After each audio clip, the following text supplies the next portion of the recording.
SK하이닉스가 3년 만에 역대 최악의 실적을 내면서 결국 D램 메모리 생산량을 줄이기로 했습니다. 이런 가운데 일본의 경제 보복이 악화되지 않도록 우리 정부의 국제 여론전이 계속되고 있습니다. 이 부분은 윤지혜 기자와 짚어보도록 하겠습니다. 윤 기자, 우선 SK하이닉스 실적부터 좀 짚어보죠. 어느 정도로 안 좋게 나온 겁니까? 네, 그야말로 어닝 쇼크라고 볼 수 있는데요.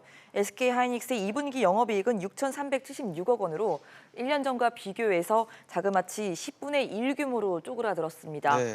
분기 영업이익이 1조 원 밑으로 내려간 건 반도체 슈퍼사이클이 시작되기 전인 지난 2016년 3분기 이후 11분기 만입니다. 지난 1분기에도 실적이 안 좋았지만 시장의 예상치보다 2분기 실적이 훨씬 나빴는데요. SK하이닉스는 주력 제품인 D램의 올해 2분기 출하량이 지난 1분기와 비교해 늘었지만 업황 둔화로 D램의 평균 판매 가격이 24%가 떨어지면서 이익 규모가 줄었다고 설명했습니다. 또 메모리의 데이터를 저장하는 낸드 플래시도 출하량은 증가를 했는데 가격이 하락하면서 마찬가지로 영업이익에 악영향을 줬습니다. 그래서였을까요? 사실 SK하이닉스가 D램 메모리 감산이라는 극약 처방을 내렸더라고요. 네, 맞습니다. SK하이닉스가 감산을 발표한 건 글로벌 금융위기가 있었던 2008년 이후 11년 만입니다. 감산을 통해서라도 반도체 업황을 늦춰보겠다는 취지인데요. 미중 무역 분쟁에 일본 수출 규제까지 덮치면서 불확실성이 커지고 있는 가운데 사실상 비상경영 체제에 돌입한 겁니다. 올 4분기부터 D램 생산 라인 일부를 이미지 센서 등 다른 용도로 전환을 하고 낸드 플래시 웨이퍼 투입량을 15%까지 줄이기로 했습니다. 앞서 D램 업계 3위 업체인 미국 마이크론도 지난달 분기 실적을 발표하면서 D램과 낸드 플래시 웨이퍼 투입량을 각각 5% 그리고 10%씩 줄이겠다고 발표한 바 있습니다.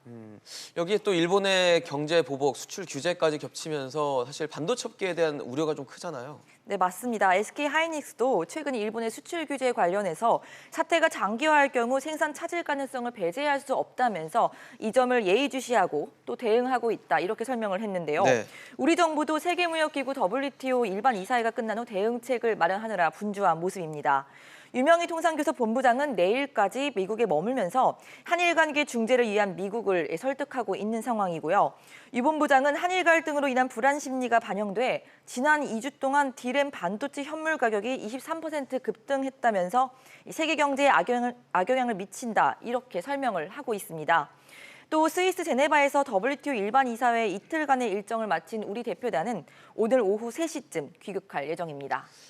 이제 엊그제 이 수출 우대국 지위를 얘기하는 그 화이트리스트에 대한 의견 수렴이 끝났고 그래서 네. 화이트리스트에 대한 발표가 나오면 우리가 추가적인 규제도 우려가 된다라는 얘기가 나오면서 우려가 커지고 있는 상황인데 일본의 강요회의가 원래 당초에는 오늘 열리기로 했던 거 아닌가요? 네, 맞습니다. 당초 화이트리스트 제외를 위한 일본 정부의 첫 강요회의가 오늘 열리는 예정이었는데 네. 일본 아베 총리가 지난 24일부터 휴가를 떠나서 네. 29일쯤 복귀할 예정이기 때문에 처리 자체는 미뤄질 것으로 보입니다.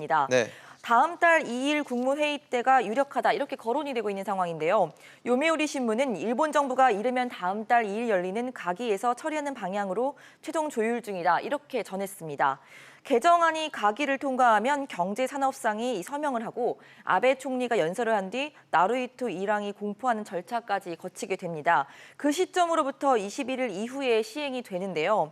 이에 따라서 시행 시점은 8월 하순쯤으로 전망이 되고 있습니다. 네, 윤지혜 기자 얘기 잘 들었습니다.